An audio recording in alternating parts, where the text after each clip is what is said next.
espacio de colaboración, a este espacio de colaboración y de formación, que es la voz de las plataformas del movimiento pensionista. Bueno, retomamos estas videoconferencias después de mes y medio, ¿no? Que las dejamos a mediados de diciembre. Y bueno, recordamos que este es una conferencia que se va a grabar, que va a tener una primera parte de presentación por parte de nuestro ponente hoy, que es Pedro Bárcenas, y después, perdón, Pedro Barragán. Y después ya tenemos un espacio de debate, de comentarios, de ideas, de preguntas, etcétera, etcétera. Bueno, antes de presentar al ponente, que lo hará nuestro compañero Alberto García, recordamos que este año pues hemos comenzado muy mal, porque ya son 5 las mujeres asesinadas y otras 2 que se han reconocido este año, pero que se fueron asesinadas en 2025. Recordamos esos 5 nombres de este año, de este mal principio de año. El 4 de enero, Pilar, de 38 años, en Quesada, Jaén, asesinada a puñaladas. El 5 de enero, Zarina, de 43 años, en Las Palmas de Gran Canaria, estrangulada. El 12 de enero, María del Carmen, de 78 años, en Badajoz, por gravísimas lesiones. El 24 de enero, Victoria, de 33 años, en Alauín el Grande, en Málaga, apuñalada en presencia de sus 3 hijos menores.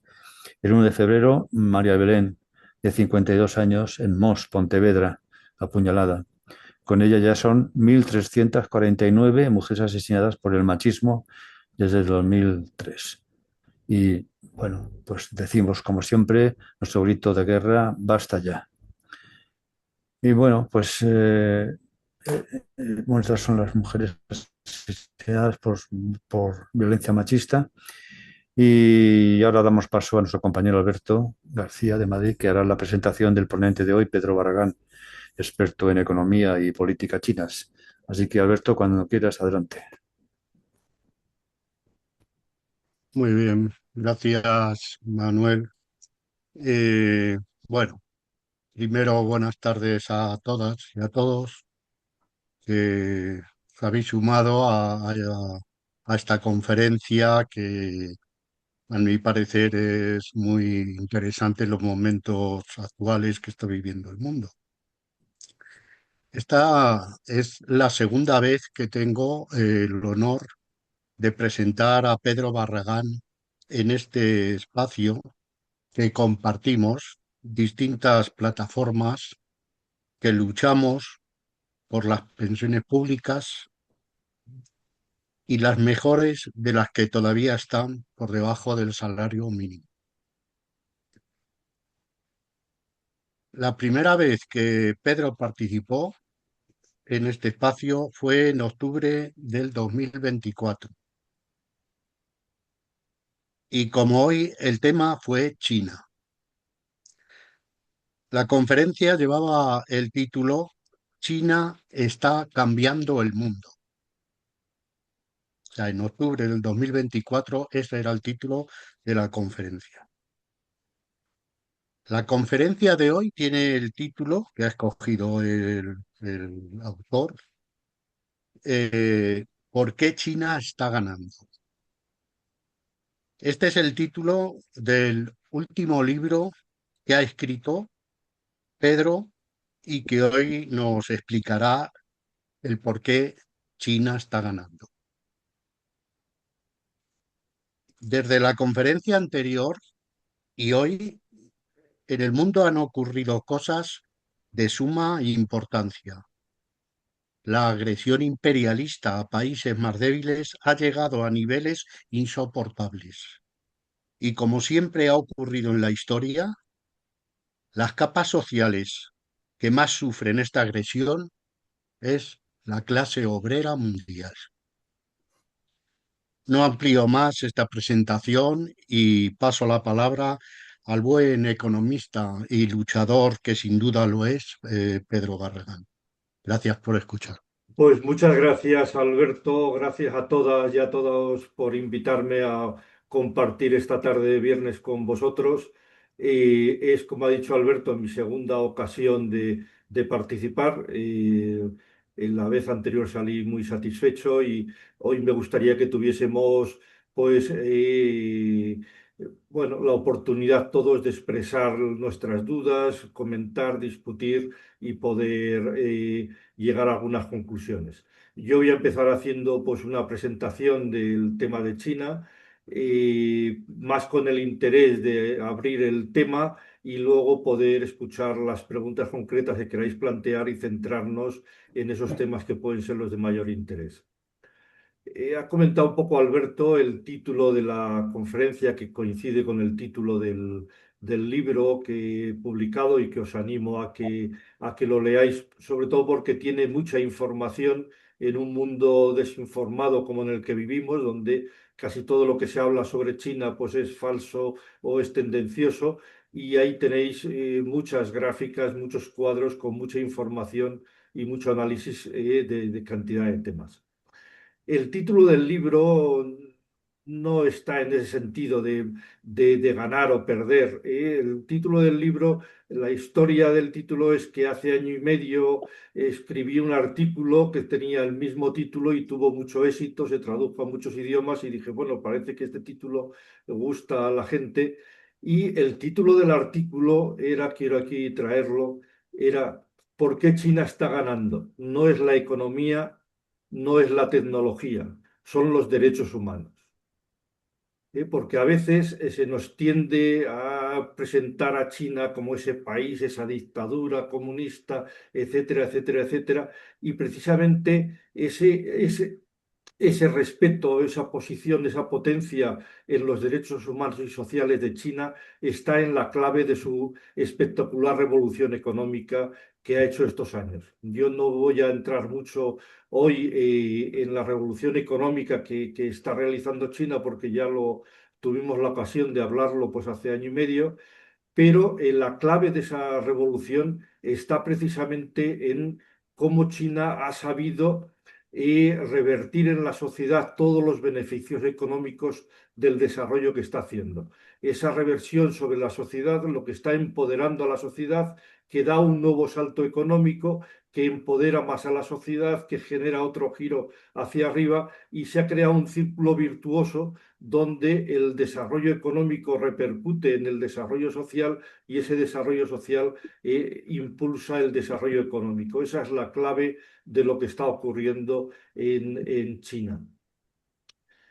Pero antes de meternos a analizar un poco más en profundidad todo esto que está ocurriendo, me gustaría haceros una introducción sobre la forma de pensar o el estilo de pensamiento que existe en China y las diferencias que existen respecto a nosotros, que yo creo que esto nos puede ayudar a entender un poco la forma de ser y la forma de actuar de China. Nosotros, los españoles, los occidentales en general, tenemos un pensamiento que viene de los griegos, de los romanos y sobre todo el cristianismo, los últimos 2000 años. Yo diría que como característica de esta forma de pensar que tenemos en Occidente, el individuo está en el centro de la sociedad. Es mi relación personal con Dios, es mi salvación personal, es el individuo el que está en el centro de todo el pensamiento que nos mueve cada día, seamos ateos, cristianos, creyentes o no.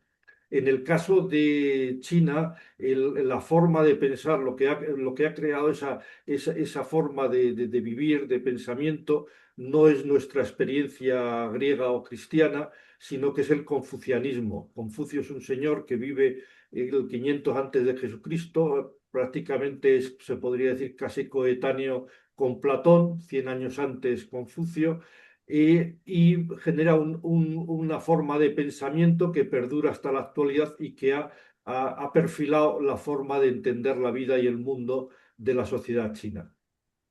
El confucianismo no es una religión, a diferencia del cristianismo, es una forma de pensamiento, de filosofía, y como contraposición a la idea que marcaba de nuestra del individualismo, del individuo en el centro, en el caso del confucianismo, lo que está en el centro es la colectividad.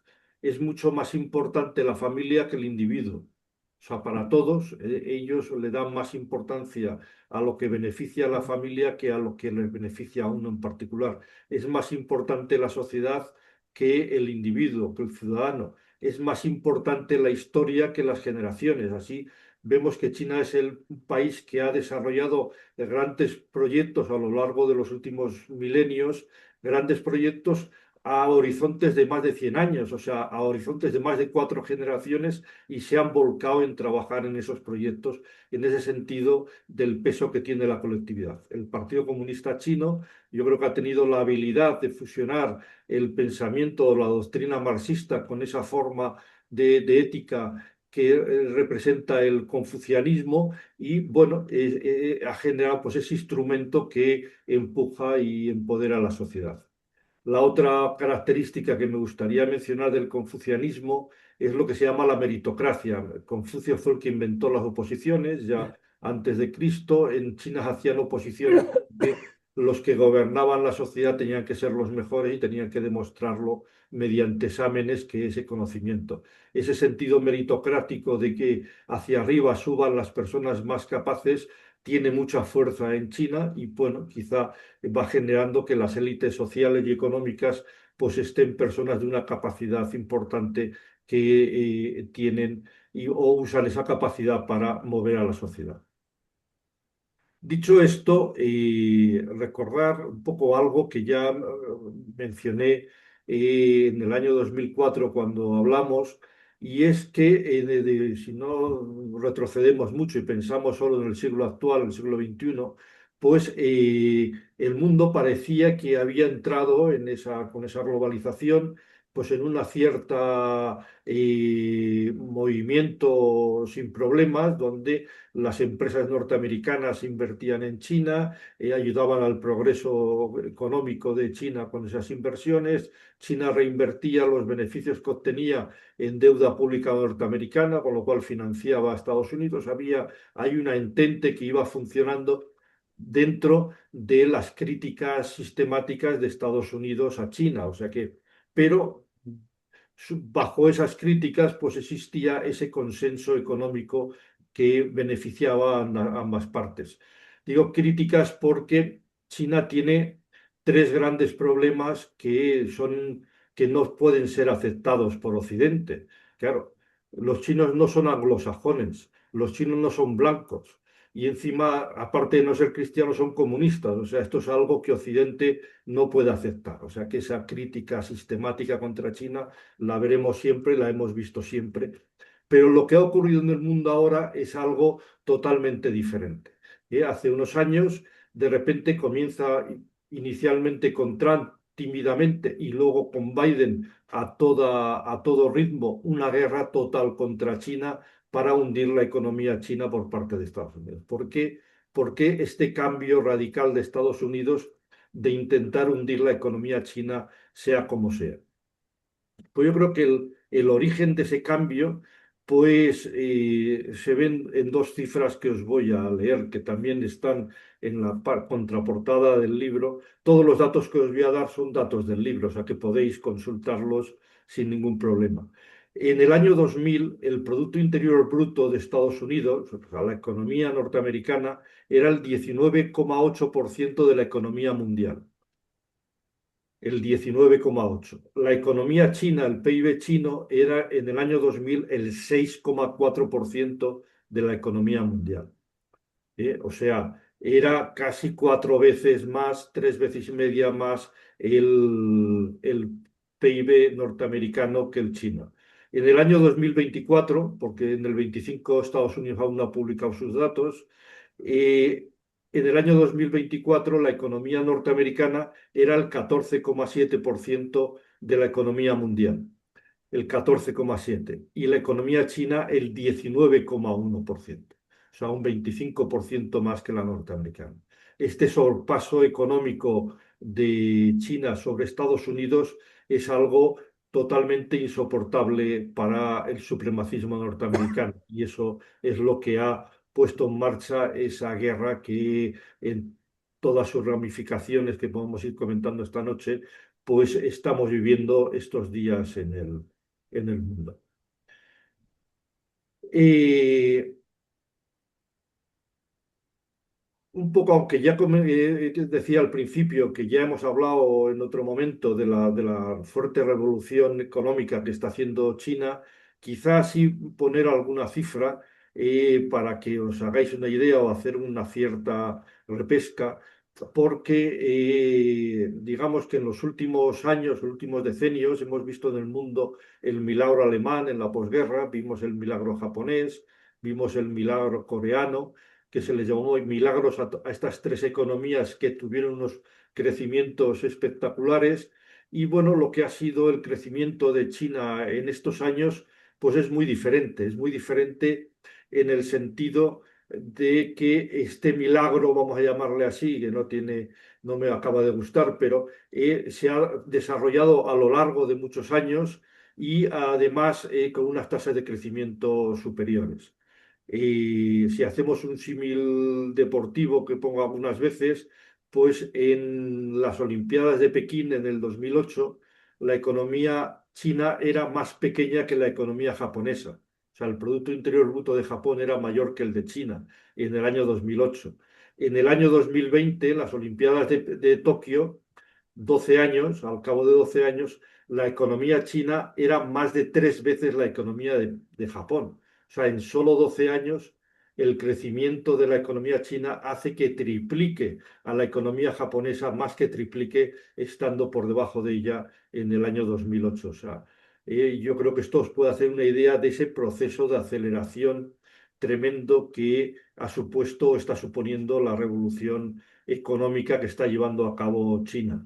Y hoy día, pues, tiene el complejo industrial más completo del mundo y bueno, produce más de la mitad del acero del mundo, más de la mitad del cemento, de la industria naval, bueno, un largo etcétera, donde aporta más de una tercera parte del crecimiento mundial, de la economía mundial durante ya más de 15 años seguidos. Otro aspecto que quería reflejar para luego poder debatir es que China, la experiencia china, al margen del desarrollo económico, que luego podemos profundizar, es una experiencia socialista totalmente diferente de lo que hemos vivido hasta ahora. Aquí somos todos prácticamente de la misma edad, por la cara que os voy viendo. Y tenemos una experiencia, sobre todo en Europa, una experiencia cargada pues, con los resultados negativos de lo que fueron las experiencias socialistas del este de Europa, de la Unión Soviética, donde, pues, bueno, como consecuencia del bloqueo, de la Guerra Fría, etcétera, pues terminaron fracasando económicamente y además tuvieron que defenderse ideológicamente del acoso de la CIA, etcétera, y pues, bueno, las libertades de expresión, etcétera. Vivimos cosas como el muro de Berlín, en fin, todas esas experiencias que no se trata de analizar ahora. El socialismo chino es un socialismo muy diferente. Es diferente en el sentido de que en la medida en que China es el que produce y el que provee de todos los productos al mundo, es el primero que los tiene. La abundancia de productos para la población es absoluta. Es el país donde se están produciendo la mayor parte de ellos. Y luego, en segundo lugar, la libertad de pensamiento se puede ver pues, juzgando un hecho. Hasta que Biden lo prohibió, Estados Unidos ha estado perdón, China ha estado enviando a Estados Unidos más de 350.000 estudiantes cada año a las universidades americanas, más los que ha enviado a Australia, a Inglaterra, a Francia, a España. O sea, China no ha tenido ningún complejo ideológico en mandar a su juventud a estudiar a Occidente sin miedo a que los adoctrinen. Y bueno, todos esos millones de estudiantes chinos que se han formado en las universidades occidentales, pues bueno, no tienen hoy ningún problema para en Internet leer el Washington Post, el New York Times, el Financial Times, cualquier periódico, están habituados. y además este núcleo social diríamos que seguramente estén en la cúspide social, dirigiendo a las empresas, etcétera, etcétera, etcétera.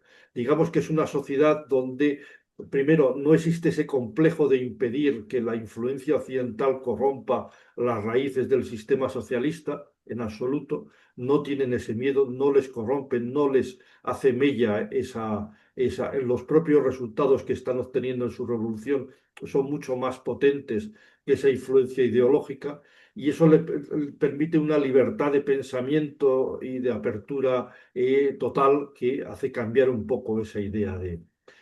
Pero dicho esto, yo en cuanto al socialismo, sobre todo querría apuntar otra idea. El socialismo surge la idea, el socialismo toma cuerpo en el siglo XIX con diferentes pensadores, y finalmente Marx Engels pues escribe en el Manifiesto Comunista y comienza lo que se ha dado a llamar el socialismo científico, y de alguna forma se define esos objetivos de la sociedad. Pues desde el siglo XIX que se formula el socialismo como el sistema capaz.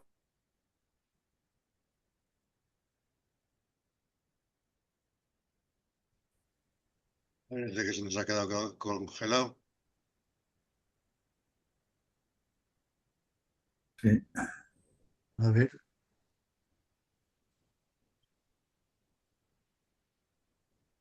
Esperar. A ver si eso volvemos. no sé si lo estará haciendo, quizás se tiene que salir y entrar porque se le habrá ido el programa. A ver si se da cuenta él, que ha quedado congelado. Sí. Y sí, tendría que salir y Sí, es que volver a ayer entrar. fue por GC, pero tuve una reunión yo y también se me quedó congelado y tuve que salir y entrar. Ya ha salido, se ha dado Ya, cuenta. sí, ya.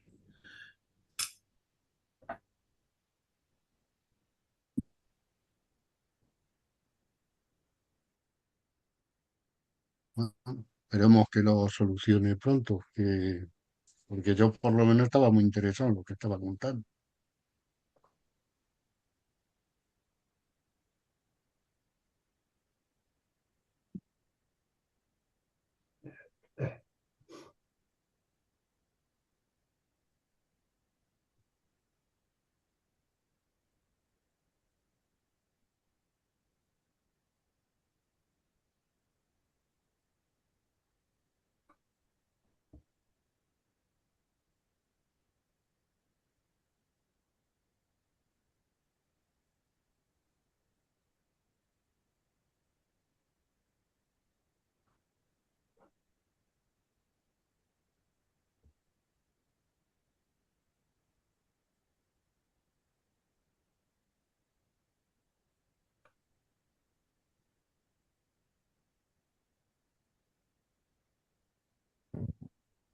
¿Y no le podéis llamar por teléfono a alguien para decírselo?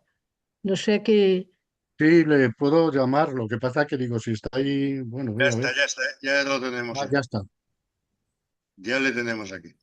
Sí, es que eso, por lo que sea, por internet o algo, bueno, a ver si... Abra el micro, Pedro. Pedro, abra el micro, que lo tiene cerrado. Bueno, Ahora. ya he conseguido volver a veros, que se había desconectado todo el sistema por falta de cobertura. Espero que no haya más problemas. Bueno, había comenzado a hablar del socialismo. Como he visto un momento que se os paraban las caras, supongo que es ahí donde me he quedado fuera de la reunión. Decía que es la primera ocasión en la historia de la humanidad que un país socialista demuestra que el socialismo es más eficaz para resolver los problemas de la sociedad que el capitalismo. China está logrando resolver los problemas de la sociedad china, y en general también los problemas de la humanidad, de una forma mucho más eficaz que el capitalismo. Y esto es algo que cambia radicalmente un poco, yo creo, la historia y la forma de ver el optimismo del futuro de la humanidad.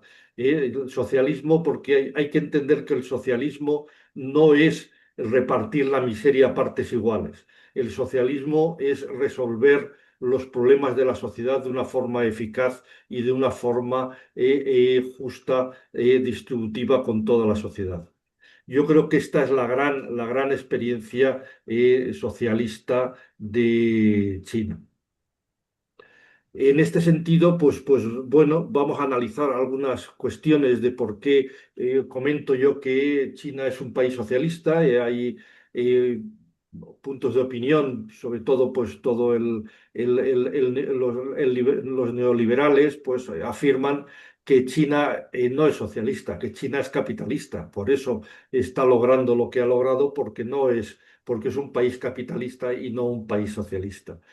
China es un país socialista, claramente, yo diría, pues porque es un partido gobernado por el Partido Comunista, las leyes chinas son leyes socialistas, existe libertad de mercado, esta es una diferencia con respecto a las experiencias anteriores, que ahora le dedicamos un poco más tiempo.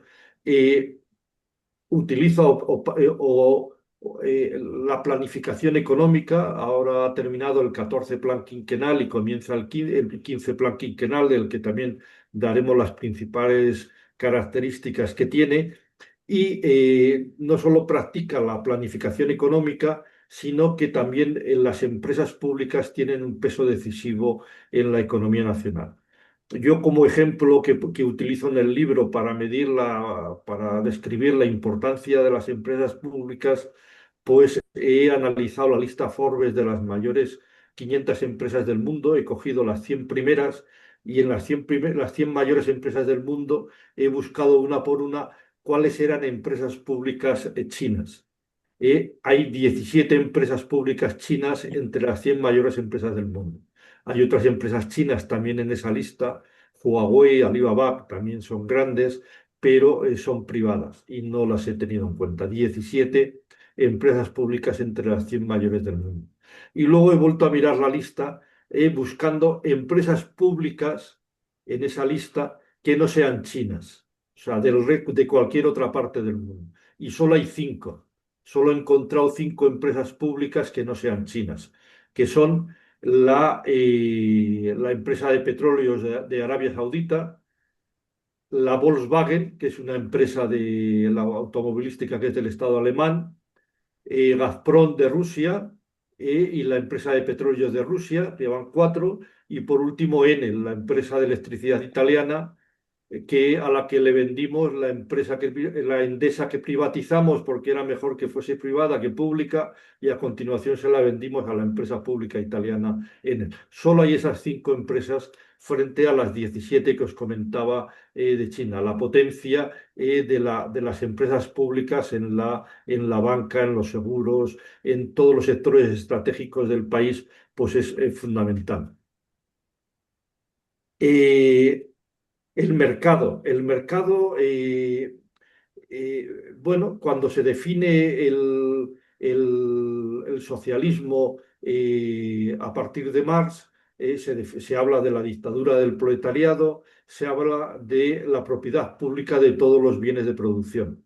En la experiencia soviética, la primera experiencia socialista, todos los medios de producción pasan a ser propiedad del Estado, hasta que en un momento dado determinado Lenin intentó, con la nueva política económica, una apertura o liberalizar la propiedad de los medios de producción. Finalmente aquello no se llevó a término final, Lenin también murió y vino la Segunda Guerra Mundial y bueno, la historia ya la conocemos todo. En China se define con claridad a partir de los años 80 que el mercado no es una parte del capitalismo, que el mercado es una parte, una herramienta de la economía, de la economía en general, y por lo tanto es parte del socialismo, es parte del capitalismo, del feudalismo. Todos los sistemas económicos han necesitado del mercado para poder funcionar. Y en ese sentido, el mercado se considera una parte de la economía socialista en China. las empresas, hay libertad de empresa, libertad en ese sentido de mercado, pero el gobierno socialista de las empresas se hace no a través de que cada empresa tenga un comité o una célula del Partido Comunista en la empresa que le tiene que decir al empresario lo que tiene que hacer, sino que el sistema es un sistema de leyes donde las empresas lo que tienen que hacer es cumplir las leyes, pues igual que en España. Si una persona quiere montar una panadería en un sitio, pues tendrá que ver las leyes que rigen la producción de pan, las leyes municipales de dónde puede abrirse un establecimiento, etcétera, etcétera, etcétera. Ahí son las leyes socialistas que aprueba las asambleas populares las que rigen y las que dan forma a cómo las empresas tienen que gobernar dentro de ese marco de mercado socialista. Luego podemos, si nos quedan dudas sobre esto, debatirlo en las preguntas, y podemos ir viendo otros temas que yo creo que son interesantes. Hemos hablado de cómo la sociedad china la revolución china ha sido capaz de revertir los beneficios de esa revolución económica en la sociedad. Y yo creo que hay múltiples ejemplos de cómo se está produciendo eso. Pues se ve claramente pues, en la educación. Hoy China se ha convertido, ahora estos días que se han publicado varias estadísticas de las mayores y mejores universidades del mundo que se han publicado en Occidente, parece ser que China ha desbancado ya a Estados Unidos en los rankings de las universidades más eficientes. Pero no solamente en la calidad de determinadas universidades, sino que en China el 59% de los jóvenes desde hace varios años se matriculan en la universidad, el 59%. El objetivo que tenemos en la Unión Europea es alcanzar el 45% de los jóvenes en la universidad. Yo creo que esa capacidad de llevar la educación a todos los rincones del país, que como sabéis ha sido un país extremadamente pobre hasta hace 4 días, han sido 800 millones de personas los que han salido de la pobreza extrema en los últimos años y que seguramente a algunos de los que estamos aquí le ha tocado estar de pequeño con una hucha pidiendo para los chinitos, o sea que dentro de nuestra generación era uno de los países más pobres de la Tierra y ha conseguido llevar la educación hasta todos los límites posibles. Dejadme un momento que desconecte el teléfono, que lo he tenido que abrir para volver a conectarme. Ya está, no sea que se meta alguna llamada. Pues la educación decíamos que es un ejemplo, la sanidad, de cómo se ha extendido la sanidad, la esperanza de vida en China está disparada, ya sobrepasa los 79 años de esperanza de vida, ha sobrepasado a Estados Unidos, todos los indicadores de la Organización Mundial de la Salud, de mortalidad infantil, de madres en los paritorios, etcétera, etcétera, está alcanzando cifras muy por encima de las norteamericanas y muy cercanas a las que tenemos en España, que aún siguen siendo en algunos de ellos superiores a las chinas. Otro ejemplo serían los salarios. Los salarios, en el caso de los salarios, todos sabéis lo que es la OIT, la Organización Internacional del Trabajo, con sede en Ginebra, que es una organización de Naciones Unidas donde participan todos los sindicatos del mundo y las organizaciones empresariales.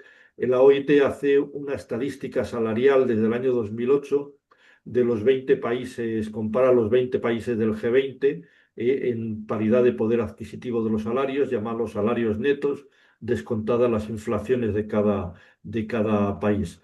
Pues bueno, la evolución de los salarios en el mundo, no podéis profundizar en el libro, lo divide pues, por países en desarrollo y desarrollados, pero bueno, por hacerlo más sencillo, diríamos que en estos años, han oscilado de forma acumulada entre el menos 10%, que creo que es Italia, el que anda con una caída del 10% de los salarios reales, hasta los más altos, una subida del 20% acumulada desde el 2008, a excepción de Rusia, que anda por encima del 30% de crecimiento salarial.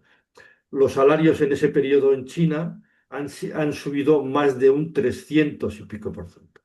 O sea, la OIT ya viene calculando todo el tema salarial, separa China y del resto del mundo, porque los datos de China contaminan los datos mundiales. Estos años de reducciones de los salarios reales por la inflación, la media mundial subían los salarios, porque la subida de los salarios en China compensaba la caída del resto del mundo de los salarios.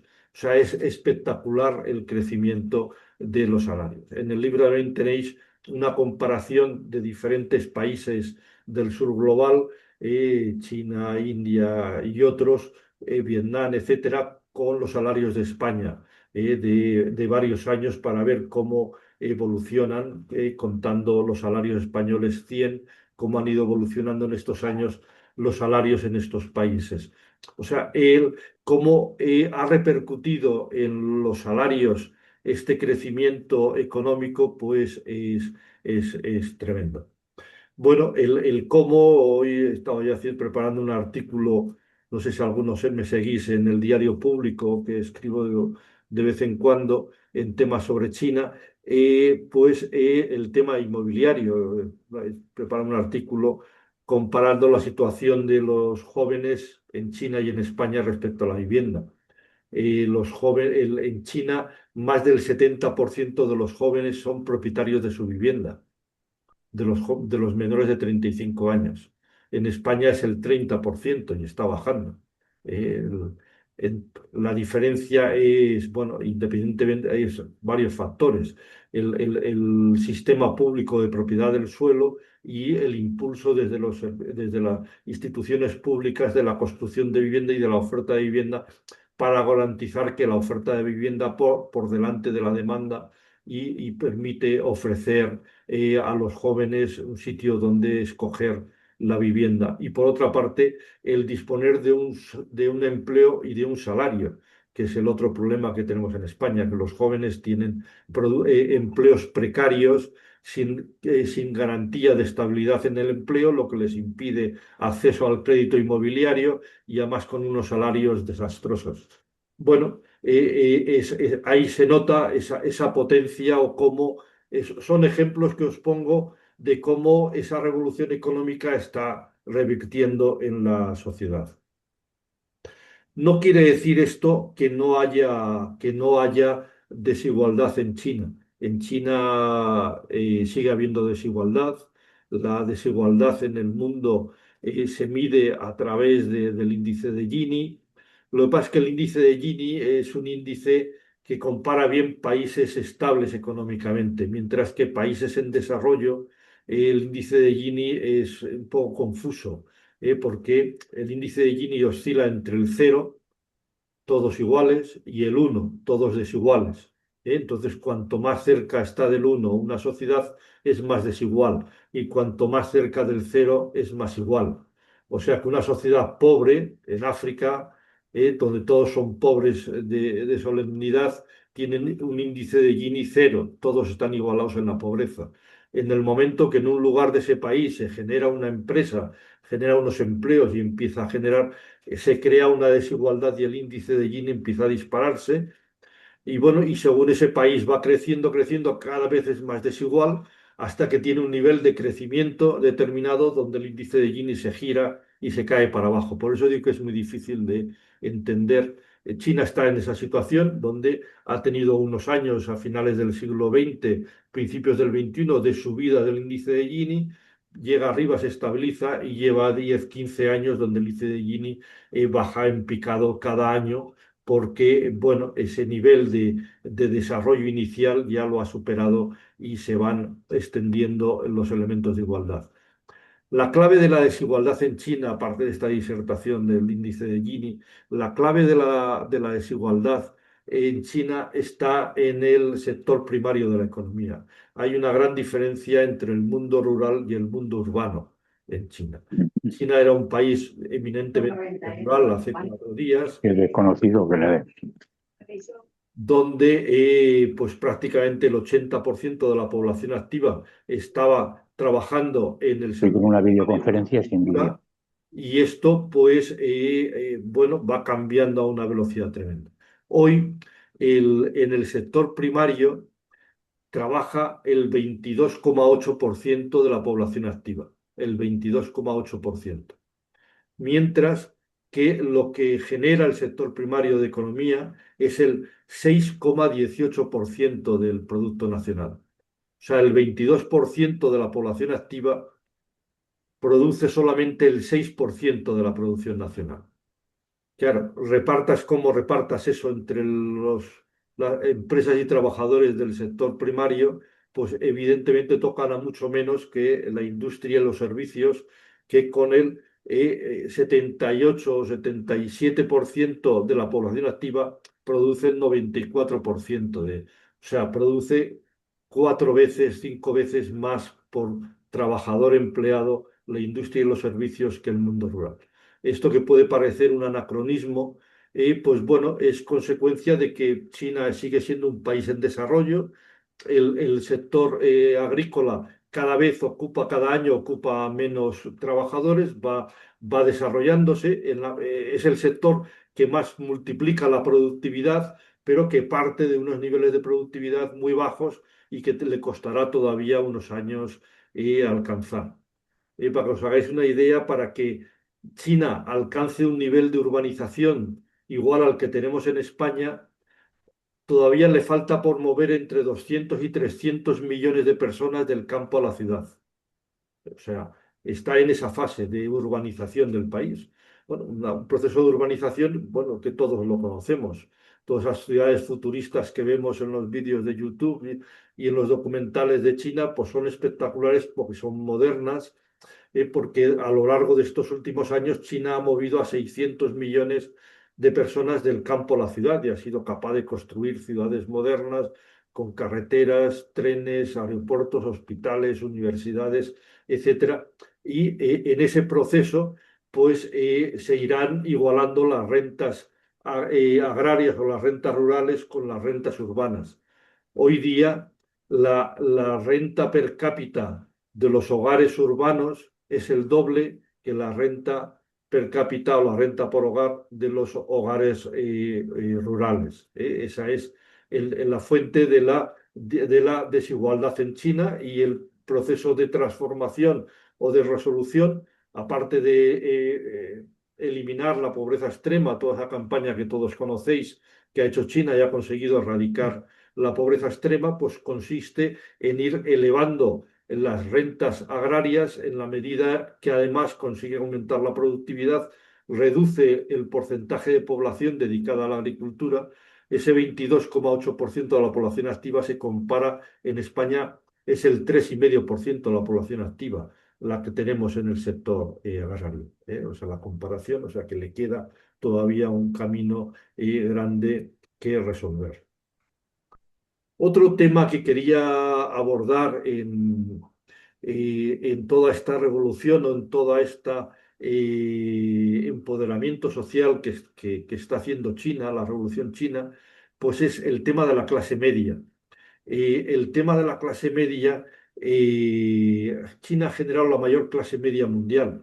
Ellos, bueno, lo que buscan es tener una sociedad moderadamente acomodada para todos los ciudadanos, es como lo llaman, pero si nos fijamos en los estudios que hace la banca suiza, que son los mayores expertos en el análisis de las clases sociales por su riqueza, en China la clase media es el 65% de la sociedad y la clase baja el 18%.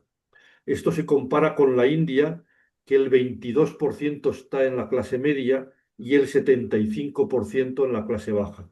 O sea, China 65, India 22 en clase media, China el 18 y India el 75 en clase baja. En la clase media mundial es el 32%, la mitad que lo que sale en China, y la clase baja es el 55%, la media mundial, frente al 18% en China.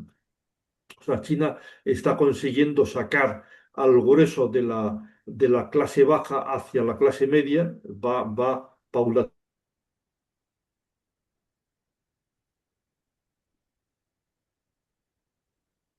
Otra rueda superior.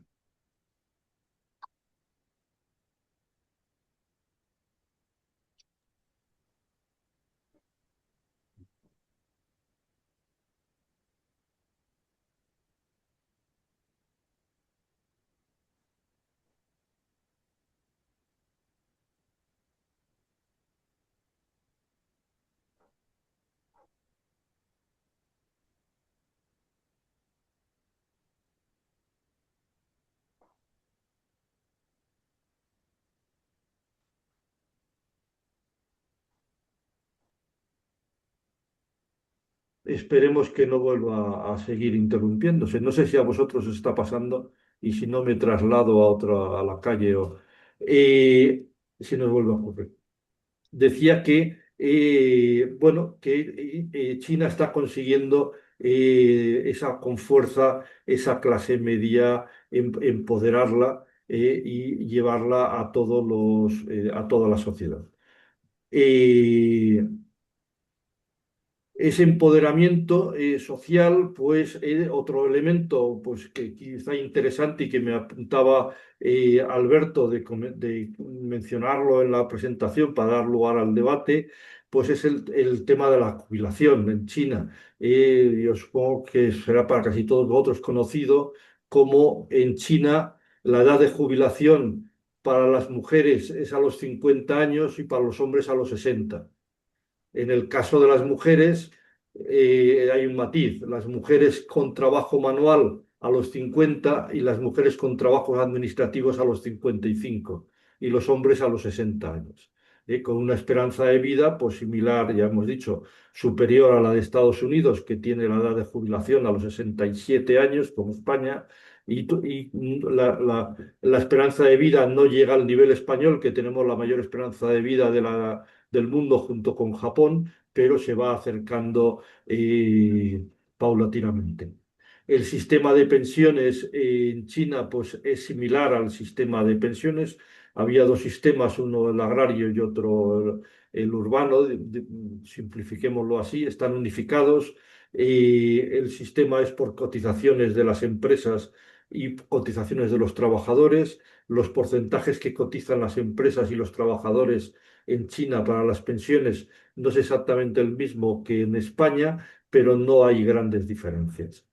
El tipo de problemas que se encuentran las pensiones en China y en España es también parecido en cuanto a dónde está concentrado el mayor problema en cuanto al valor de las pensiones y que está concentrado en el grupo social de los autónomos. Los autónomos en China, igual que en España, tienen libertad de cotización, las cotizaciones que acumulan son bajas y eso les provoca que cuando llegan a la edad de jubilación no llegan a las pensiones mínimas. En España eso tenemos un sistema que es el complemento a mínimos, en China tienen otros sistemas parecidos que con subvenciones públicas se consigue igualar las pensiones de este sector social que fundamentalmente lo cubren los autónomos para llegar a una pensión digna. Y nos vamos metiendo en hora y para dar lugar al debate, a mí me gustaría apuntar una última idea y es por poner el tema internacional sobre la mesa, es desde el punto de vista de China, cuáles son los problemas que ellos básicos que ven en la actualidad en el mundo. Lo que plantean en la última iniciativa de gobernanza global, qué problemas definen China actuales en la humanidad. El primer problema es la exclusión del sur global en la toma de decisiones en el mundo. Todos los países del sur global están absolutamente excluidos en la toma de decisiones. Es Occidente quien toma todas las decisiones en el mundo. Yo he hecho aquí una comparación entre los BRICS y los países del G7. Los BRICS supongo que todos sabéis lo que es, si alguno no lo conoce lo puede preguntar luego en el debate. La población de los países BRICS, Brasil, Rusia, India, China, Sudáfrica y los que se han incorporado, La población de estos países es el 48,69% de la población mundial. Quiere decir que el 50% de la población mundial. La población de los países del G7 es el 9,72%, o sea, el 10%. O sea que la población de los BRICS es 5 veces la población de los países del G7. El Producto Interior Bruto, la economía, la producción de los países BRICS es el 39,34% del mundo y las de los G7 el 29,4%. O sea, un 40% los BRICS frente a un 30% de los países del G7. En cambio, el derecho de voto en las instituciones internacionales, los países BRICS tienen el 12,93 y los del G7 el 38,61. Derecho de voto de los G7, que más España y 4 países más occidentales, pues ya llegan al 50% y tienen un dominio absoluto de las decisiones que se toman. El segundo problema que plantean es la manipulación del derecho internacional y la anulación de la ONU. Yo creo que esto lo estamos viendo estos días con un realismo espantoso de cómo todo el derecho internacional se lo están saltando Occidente con Trump a la cabeza y el sionismo, y cómo en la ONU se bloquean desde el Consejo de Seguridad todas las iniciativas para parar el genocidio de, de Gaza o para parar el bloqueo en Cuba o el secuestro de Maduro, etcétera, etcétera. Y el tercer problema que plantean en esa iniciativa es el abandono de la Agenda 2030.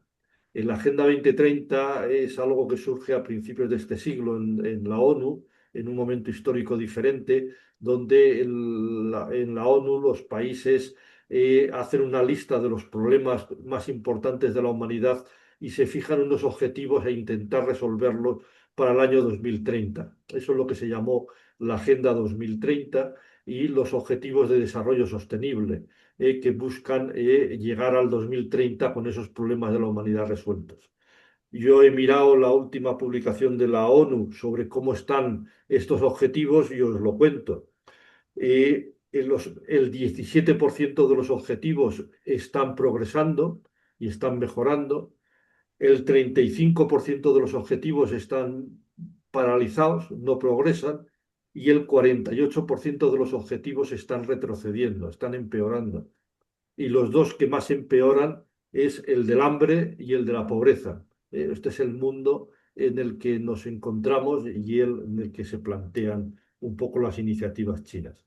Bueno, pues yo creo que con esto hemos hecho casi una hora de presentación. Podemos dar paso a las preguntas o a las inquietudes que tengáis y vamos centrando un poco la exposición en los temas de mayor interés. Venga, pues el De moderador, acuerdo, cuando Pedro. quiera, podemos, Freitas, pues yo creo que podemos, que somos ya muchos en el panel, pues podemos hacer cada 3 preguntas, pues las acumulo y las voy contestando y voy hablando de ellas. Gustas. La primera que tenemos por consultar, Mari Carmen Muñoz. Hola, buenas tardes. Muchas gracias, Pedro, por esta charla que me ha encantado. Yo tengo 2 preguntas y una inquietud, como has dicho ahora. Bueno, una pregunta es que, a ver, los productos chinos siempre pues, son más baratos que los de otras procedencias. Y yo quiero saber si esto en alguna parte es debido a explotación laboral o lo era en el Clarísimo pasado la pregunta. y ya no lo es, porque, bueno, pues a lo mejor pienso, a lo mejor se debe a que si hay tantas empresas públicas, pues claro, se encarece menos. Esa es una pregunta. Otra es que ¿por qué tantos chinos? Bueno, a lo mejor digo tantos y no son tantos, pero parece pues que vienen a otros países, por ejemplo a España hay muchos pues que vienen a hacer aquí negocios de restaurantes o de bazares. ¿Por qué tienen esa necesidad de salir? ¿Es que son disidentes ideológicos o es por otra cosa? Y también Eh, ¿Por qué China envía estudiantes a universidades americanas si allí la calidad de la universidad es tan buena? ¿O esto es, o era antes cuando los enviaba y ahora menos? Y luego la inquietud es que, a ver, ¿por qué si China está en pleno desarrollo del socialismo, mm, pues que no entiendo por qué eso conlleva que quieran urbanizar, o sea, ir trasladando gente de lo rural a lo urbano? Eh, no se centra el socialismo en desarrollar el mundo rural. Bueno, nada más. Muy Gracias. bien. Oye, pues Freitas, ya que tenemos cuatro preguntas, quizá las contesto estas cuatro y la vamos haciendo Vale, no pues por personas, sino por preguntas para que no nos quedemos todos sin memoria. Oye, Mari Carmen, que me ha gustado muchísimo las preguntas que me has hecho. Yo haría un primer matiz, es decir, es evidente que los países pobres hoy en el mundo tienen unos salarios y unos niveles de vida inferiores a los países ricos. Esto es una tautología, o sea, es evidente. Por eso empresas del primer mundo ponen fábricas en el tercer mundo. Como decíamos antes, empresas occidentales las instalan en países en desarrollo para aprovecharse de esos costos laborales inferiores. Empresas que se instalan en esos países y que independientemente de la explotación y el beneficio que obtienen, lo que están generando es un desarrollo económico de esos países. O sea, todos los países en el mundo hoy día quieren inversión extranjera porque es lo que les permite desarrollar su economía y sacar al país de la pobreza. O sea, son dos aspectos diferentes. Pero en el caso de China, China, como decíamos antes, China es un país que ha sido, hace 4 días, era uno de los países más pobres del mundo. Cuando decíamos que China ha sacado a 800 millones de personas de la pobreza extrema, no estamos hablando de la pobreza extrema, de vivir con 1,18 dólares al día, y ha sido estos días, o sea, es tremenda la evolución tan rápida que ha tenido. Evidentemente, en esos momentos de pobreza, si nos tiramos unos años hacia atrás, pues bueno, ha habido muchas empresas que se han instalado en China, que han importado semifabricados, que los han acoplado en China y los han reexportado. Esto pudo ser parte del inicio de esa revolución económica de China. Eso con el cambio tecnológico que ha pegado la sociedad china, pues ha pasado a la historia. Claro, además hemos visto que los salarios ya no son bajos, los salarios se han disparado en China. Entonces lo que estamos viendo es un proceso diferente donde China, en lugar de exportar productos terminados baratos, lo que está exportando son semielaborados que van a otros países donde se acaban de ensamblar y se reexportan al resto del mundo. Está cambiando la estructura económica del sudeste asiático a una velocidad tremenda. Esa especialización en productos baratos, intensivos en mano de obra, ha desaparecido en China. China ahora lo que exporta son productos de alta tecnología, productos industriales complejos, etcétera. Ha cambiado. Sí que es más barata, sí que son más baratos los productos chinos, independientemente de que no sean productos de un bazar, digamos, sino que sí que son más baratos los coches chinos que los coches occidentales, porque en China hay una competencia tremenda entre las empresas. En China la competencia es total y eso hace que las empresas se espabilen por abaratar los costos de lo que producen. Y por eso, y porque tienen un desarrollo tecnológico más aventajado, consiguen fabricar coches de una forma más económica que los coches europeos, independientemente de los salarios, que no es porque que no está en los salarios de la diferencia, sino en la tecnología de los automóviles. Esto nos explica también, nos ayuda a explicar tu segunda pregunta de por qué hay tantos chinos en España. No hay muchos en España. No, China no es un país exportador de personas. Hay muchos chinos por el mundo, por los últimos 2 siglos. Son en general sectores sociales muy emprendedores en España, en Filipinas, etcétera. En general, los chinos se les acusa de ser empresarios en otros países.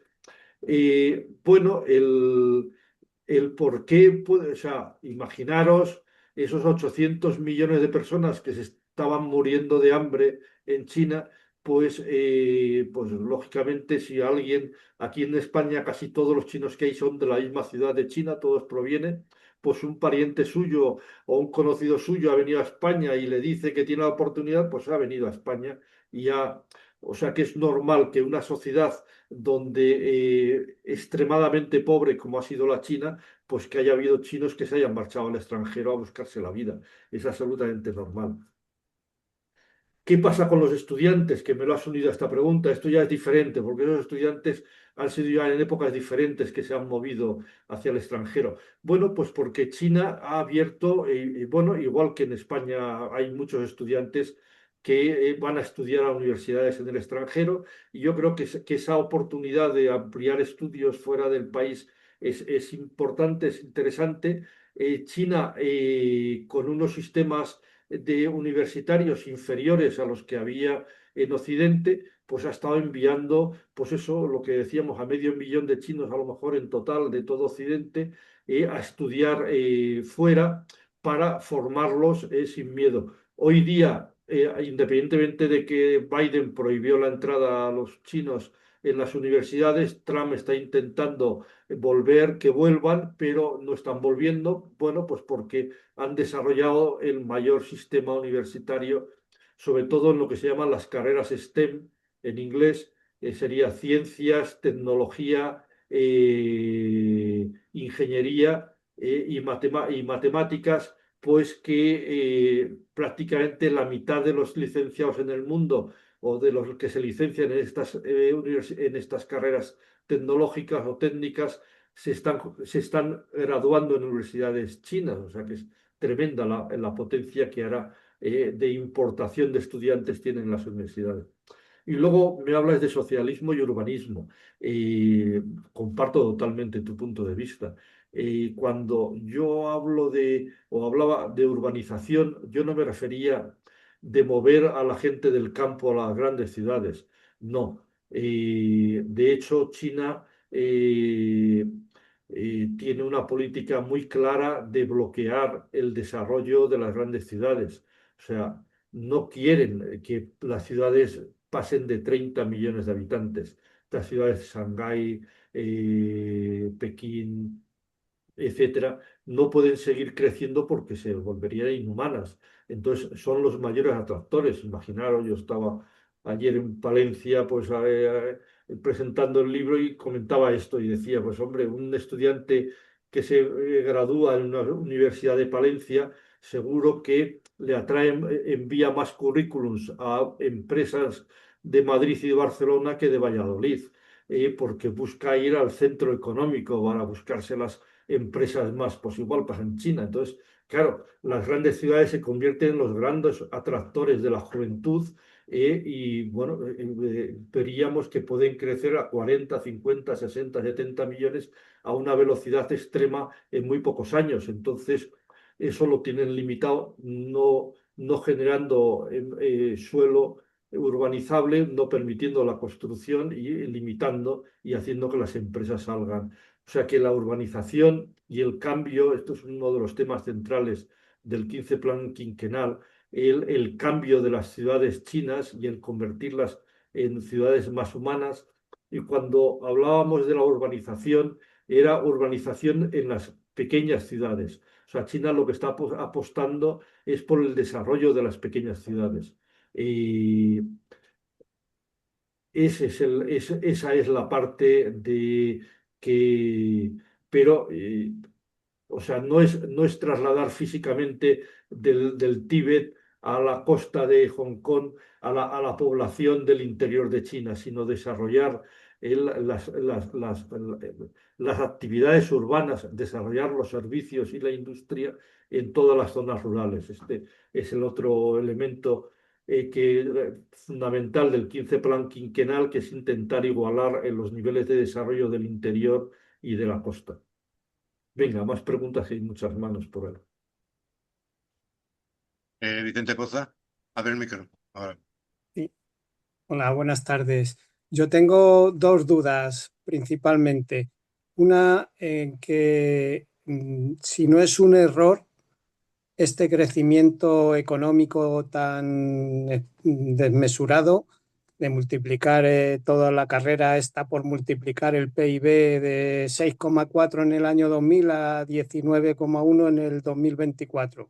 Multiplicar el PIB por 3, si no es un error el que nos está llevando al desastre, me estoy refiriendo en cuestión de contaminación y de que el planeta pues tiene unos recursos limitados y si vamos en esa dirección y a esa velocidad, pues a lo mejor es un error que nos puede llevar a tener otros problemas como estamos viendo ahora. Eso es una cuestión, que si se también, aparte de aumentar el PIB, también se aumenta la contaminación y se perjudica el tema del cambio climático que tanto nos preocupa ahora. Y por otro lado, también se habla de que hay una competencia feroz entre las empresas y por eso los productos son más baratos y tal.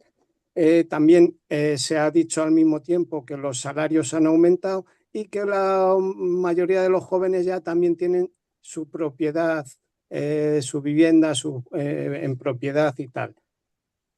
Todo eso, pues no me cuadra mucho, porque si se suben los salarios y hay una competencia feroz entre empresas y se cambia un poco la mentalidad de la gente, a lo mejor se preocupan más por ganar más dinero que por tener una mejor calidad de vida y no sé, a lo mejor es un bulo, pero yo he oído hablar de que había muchos suicidios en empresas porque estaban aún trabajando a unos límites mm, un poco preocupantes.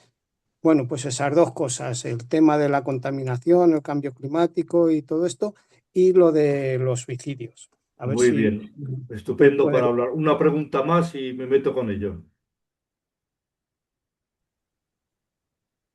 Alberto Maza.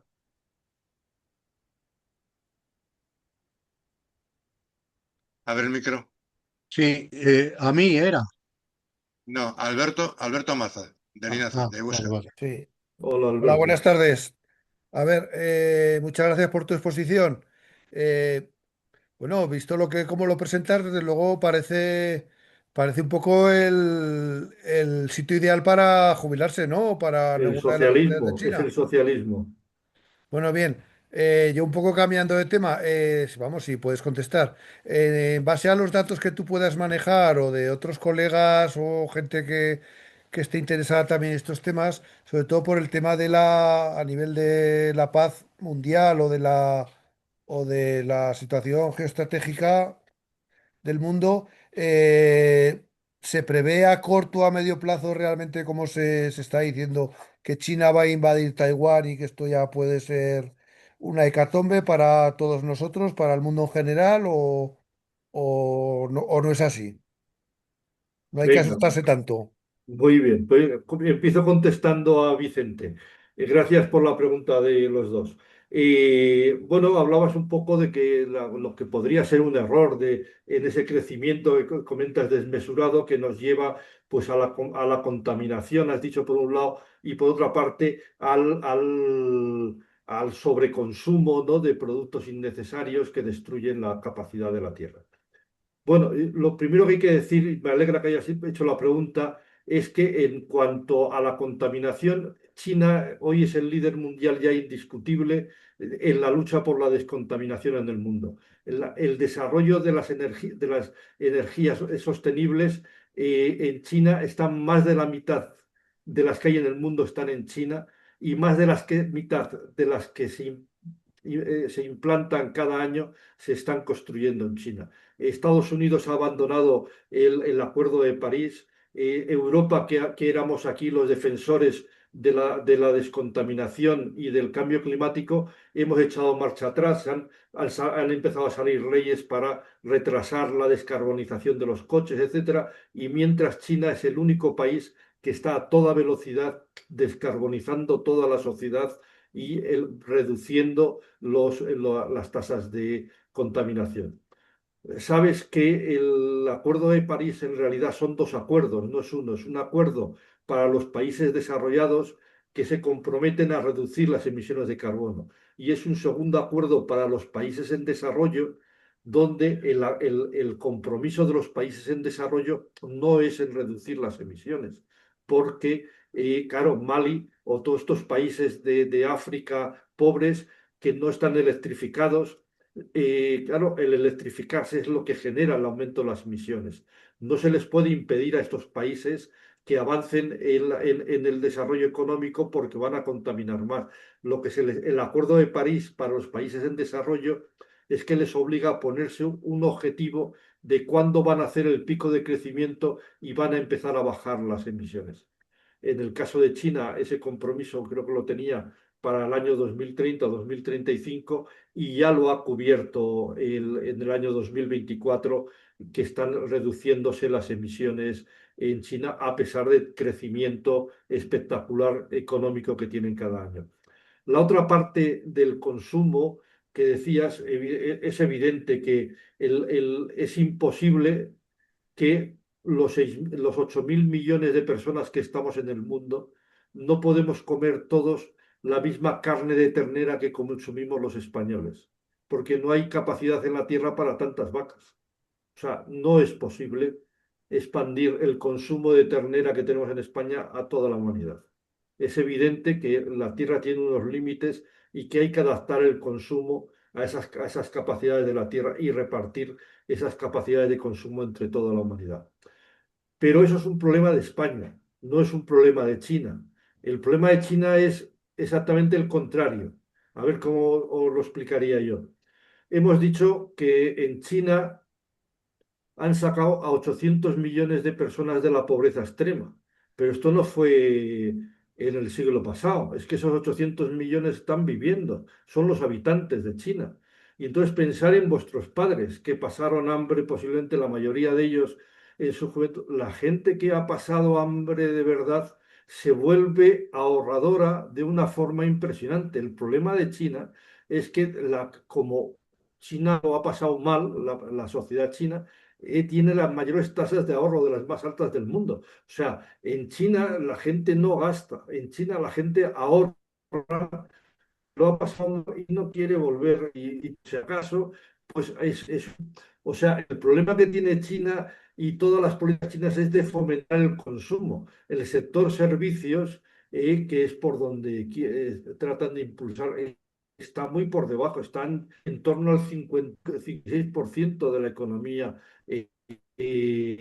bajísimo comparado con lo que es el sector servicios en España, por hacerlo. Entonces, China no ha llegado a ese punto de decir, oye, hay que empezar a poner límites al consumo porque esto toca con los objetivos planetarios. No, China está todavía muy lejos y lo que China necesita todavía impulsar, sobre todo en el sector servicios, impulsar el consumo porque la sociedad, esto es un problema de generaciones, esto en cuanto cambie la generación nuestra, pues se vayan desapareciendo en China y los vayan sustituyendo sus hijos, pues no tendrán esa relación con el ahorro tan fuerte como lo tiene la actual sociedad mayoritaria china. O sea, que ese problema no se produce. O sea, que el tema de la contaminación, China es sin ninguna duda el país que más está luchando. Es que además se concentra más de la mitad de todas las políticas de energéticas están concentradas en China, de las que se hacen en el mundo, y el tema del consumo, esto que te comentaba. Por otra parte, hablabas de otra pregunta interesantísima, que es que, claro, estas empresas, esta competencia de las empresas. A ver, que te he perdido, ya te veo dónde estás, Vicente. Eh, eh, Te añado otro dato más al tema que tú comentas de la competencia entre las empresas. Hemos hablado al principio que el confucianismo era una forma de pensar muy meritocrática, donde el mérito es muy importante en la sociedad. Claro, esa importancia del mérito lo que conlleva es una lucha por el progreso vertical de las personas y eso conlleva a la presión por la mejora en el trabajo, de oportunidades, el exceso de trabajo. esto es algo en lo que la economía, la sociedad china es muy consciente y, por ejemplo, esto en la enseñanza, en toda la enseñanza preuniversitaria, toda la enseñanza secundaria, se han prohibido, por ejemplo, todas las empresas que había de refuerzo, que eran empresas grandes que incluso cotizaban en bolsa y han quebrado, porque se han prohibido por ley las actividades de refuerzo a los estudiantes fuera del horario escolar, con lo cual solo puede haber actividades lúdicas, deportivas, culturales, etcétera. Y en el caso de las empresas pasa lo mismo. Es muy permanente en los medios de comunicación en China la presión sobre la importancia de la calidad de vida y cómo no hay que sacrificar la calidad de vida por el progreso en el trabajo o en el...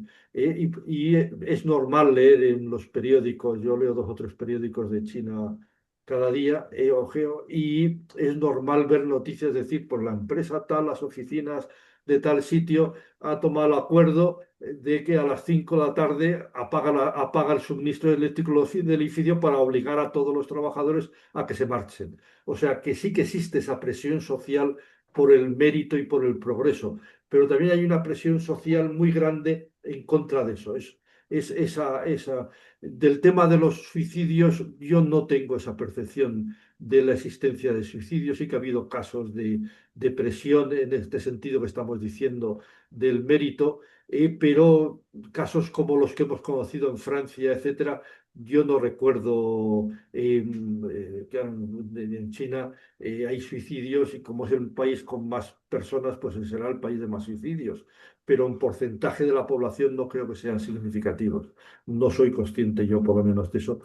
Pero que sí que es importante el poner ese límite, que aprovecho esto para comentaros algo del 15 para el quinquenal, que me lo he autocensurado para dar pie al debate, pero una de las dos grandes ideas que aporta el plan quinquenal, aparte de medir la economía por el bienestar humano, de introducir ese concepto, es el tema de la igualdad y se centra en el desarrollo de las regiones menos desarrolladas para equilibrar el nivel de desarrollo de todas las provincias. Ellos a las comunidades autónomas las llaman provincias del país. Y la otra gran lucha que establece muchos objetivos dentro del plan quinquenal es la movilidad vertical de la sociedad. La movilidad vertical en el sentido de garantizar que todas las personas al nacer tengan la misma esperanza de progresar, que sea la de sus propios méritos, o sea, que no haya desigualdad, como pasa aquí por el hecho de cuna. Porque, claro, si tú naces en una familia acomodada, pues le va a dar una mejor formación académica, pam, pam, pam, pam, pam. Pues el plan quinquenal tiene cantidad de medidas para garantizar que la movilidad vertical se garantice perfectamente a todas las personas al nacer. Venga, y con esto me meto con lo que ha comentado Alberto, que también es muy interesante. Con el tema de la paz mundial, si no existe algún otro pregunta, pues me meteré yo a autopreguntarme por temas no de Taiwán, sino por temas de Venezuela, de Cuba, de Irán, etcétera, que podemos también debatir. En el tema de Taiwán, es una milonga occidental todo el tema este de Taiwán y de la invasión de Taiwán, etcétera. O sea, Taiwán, sabéis que en la guerra civil en China, que se resolvió en el año 49, fue entre el Kuomintang de Chiang Kai-shek y el Partido Comunista de Mao Zedong. Ganaron los comunistas y el ejército de Chiang Kai-shek, del Kuomintang, se refugió en la isla de Taiwán, y la flota americana se puso allí y como China y Mao Zedong no tenían ningún barco, solo podían ir a remo o nadando, pues si estaban ahí toda la flota americana, pues ahí acabó la guerra civil y se creó ese estatus de la isla donde los que habían perdido la guerra civil se quedaron concentrados. Hoy día todo el mundo reconoce, excepto 2 o 3 o 4 países muy pequeños, a China como un único país, tanto que incluye al continente y a Taiwán, y China apuesta por la reunificación manteniendo el sistema político que los taiwaneses quieran tener, sin ninguna diferencia. La situación de Taiwán Para que os hagáis una idea, en Taiwán hay tres partidos políticos. De esos tres partidos, hay dos partidos que son pro continente. Uno de ellos, el más potente y el más pro continente, es el Kuomintang, el que en su día hizo la guerra civil contra los comunistas. Hoy es el partido más pro continente de Taiwán. Estos tres partidos, hay dos, digamos, pro continente y uno que es independentista. Los tres partidos en las últimas elecciones presidenciales se presentaron por separado y ganó el independentista, pero en las legislativas, en lo que son el Parlamento y las cámaras legislativas de Taiwán, la mayoría absoluta están en los dos partidos pro continente. De hecho, este verano el Partido Independentista ha utilizado una ley para provocar elecciones en determinadas circunscripciones que las encuestas le decían que iba a ganar y que eran de la oposición, y las ha perdido todas. O sea que la mayor parte de la población o de los electores en Taiwán votan a partidos pro continente. O sea que en ese sentido China no tiene ningún sentido de invadir a ese país que mayoritariamente está a favor de la unificación. Esto es un tema, además los chinos siempre se plantean esto a muchos años vista, no es algo, los chinos planifican a 50, 100 años, no tienen ninguna necesidad de forzar una integración problemática. Venga, más preguntas. Daisy, Concha. aló, deseo preguntar. Aló, Vale, pues venga, aló, tú aló. mismo. Breita, Nelson, deseo adelante. preguntar. Vale, adelante, Nelson. Muchas Sí. gracias.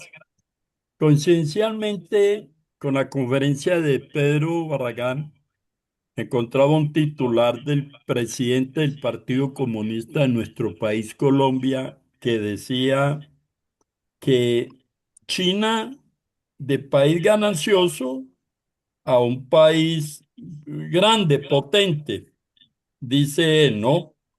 A raíz de estos elementos y lo que ha planteado abundantemente Pedro en cuanto a al manejo económico de la China y comparada con algunos países, entre ellos con los de España, yo quisiera preguntarle a Pedro lo siguiente.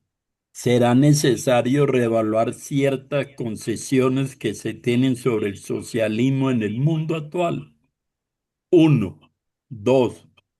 ¿O será que hay necesidad de unas tesis económicas como la plantean en algunos economistas latinoamericanos en la dirección de que debiera estarse brindando ahora más bien lo que produce la fuerza laboral para su bienestar y no tener tantas ganancias, que es lo que yo veo como en la China, no sé, lo veo así. Y la tercera pregunta que yo sí le quisiera preguntar es, ¿por qué se habla de pensiones en la China? ¿Cuál es realmente el papel que debe jugar las pensiones? Porque nuestro lema a nivel mundial es por una larga y vida digna, que quiere decir que las personas adultas mayores y pensionistas y jubiladas vivamos bien. ¿Y qué es vivir bien? Tener los elementos fundamentales y existenciales para nuestra alegría. Entonces, ahí me nace esas inquietudes. Muchas gracias y feliz día.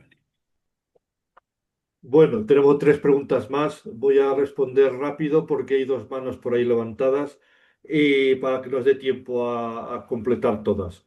Eh, ¿Hay que reevaluar el concepto del socialismo? No, quizá debemos reevaluar cada uno de nosotros nuestro concepto del socialismo. Evidentemente, el socialismo yo creo que sigue absolutamente vigente lo que se definió en el siglo XIX de lo que era el socialismo como alternativa al capitalismo, alternativa necesaria e inevitable sobre el capitalismo, porque el capitalismo está abocado a su propia autodestrucción por las crisis económicas inherentes a su desarrollo económico y cómo eso va a llevar al socialismo. Lo que yo he apuntado la idea de que el socialismo chino no solo ha conseguido el socialismo, sino que además ha conseguido demostrar que económicamente es más eficaz para resolver los problemas de la sociedad que el capitalismo. Que esta es la primera vez que vemos esto, que toda la humanidad puede ver con claridad, que es más eficaz. Todos los países en desarrollo están hoy mirando hacia China para decir, para mirarse en el espejo y decir, querríamos tener ese desarrollo económico como lo está haciendo China. Y bueno, la base fundamental de ese desarrollo económico es el socialismo y la idea socialista. Las ganancias. Y claro, cuando hablamos de China y vemos todos estos progresos económicos espectaculares, claro, ya tendemos a hacernos una idea de que China es tremendo. Claro, pero estamos hablando, no estamos hablando de la riqueza, ahora hablaremos alguna nota de la riqueza, de las personas. Estamos hablando del progreso económico, de cómo están mejorando esa situación de las personas. No, no hemos hablado muy poco de cómo están. En los temas económicos, la renta per cápita, una cosa es que la renta per cápita en China esté creciendo de forma tremenda y otra cosa real es que la renta per cápita en China es inferior a la renta per cápita en España todavía. Claro, es que partimos de la miseria absoluta, estamos diciendo, China está logrando hacer todo ese recorrido de una forma que nunca antes en la historia de la humanidad tantos cientos de millones de personas habían salido de la pobreza tan rápido y en tal volumen. Pero no pensemos por eso que es que China atan los perros con longanizas. China todavía tiene, o sea, no ha pasado esa fase de decir, oh, si es que aquí ya nos desbordan las ganancias, hay que poner coto a esto porque esto nos lleva al exceso, nos lleva. No, no. De momento lo que nos está llevando es al progreso económico, a satisfacer esas necesidades de las personas, etcétera, etcétera. Y por último, el tema de las pensiones. El tema de las pensiones es muy importante para garantizar el bienestar de las personas mayores. Las pensiones, el sistema de pensiones es fundamental. No basta simplemente con el desarrollo de beneficios sociales, de atención a la tercera edad, de residencias, etcétera, etcétera. Es muy importante que todas las personas mayores tengan una capacidad económica para poderse resolver por sí mismos sus problemas vitales. Otra cosa es cuando la enfermedad o la edad te lleva a un punto que independientemente de los recursos económicos que tengas, no tienes la capacidad para aplicarlos a resolverte y necesites el apoyo de una residencia, de un asistente, etcétera, etcétera. Pero el sistema de pensiones es fundamental y yo creo que China lo tiene en el centro de sus políticas de las personas mayores junto con todas las políticas, toda esa milonga que también se dice a veces en Occidente de que las personas mayores en China viven de la familia, bueno, igual que en España. Las familias también cuidamos a los mayores, más en China que hemos dicho que era una sociedad donde la familia estaba por encima del individuo en esa forma de pensar habitual de ellos. Pero eso no quiere decir que el Estado tenga sustentado la protección de los mayores en las familias, en absoluto. Otra cosa es que, independientemente de los mecanismos que la sociedad nos dotemos de apoyo a las personas mayores, los hijos o los parientes de esas personas mayores sigan prestando un apoyo moral, emocional, de acompañamiento, etcétera. Son dos cosas que no están reñidas, son cosas que la vida nos lleva unidas de la mano. Venga, dos preguntas más que yo creo que la hora se nos está acercando. Concha de frutos. Abre el micro, por favor. Ya. Ahora.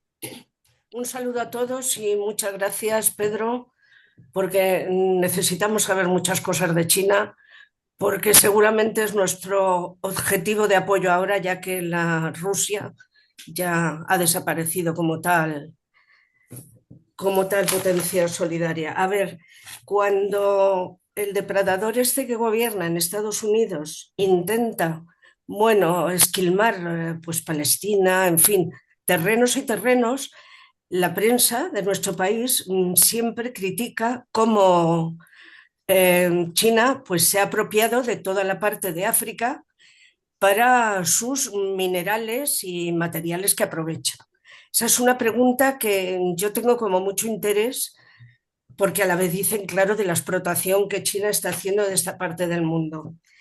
Y por otro lado, cuando también se habla del reparto del mundo que están haciendo Rusia, China y Estados Unidos, si esto es simplemente lo que hace la prensa del capitalismo decir y que es mentira, o si es verdad que es un factor dominante. Y a la vez llama la atención porque China jamás, y esto creo que es conveniente que se defienda, ha iniciado ninguna guerra como está haciendo sistemáticamente pues Estados Unidos.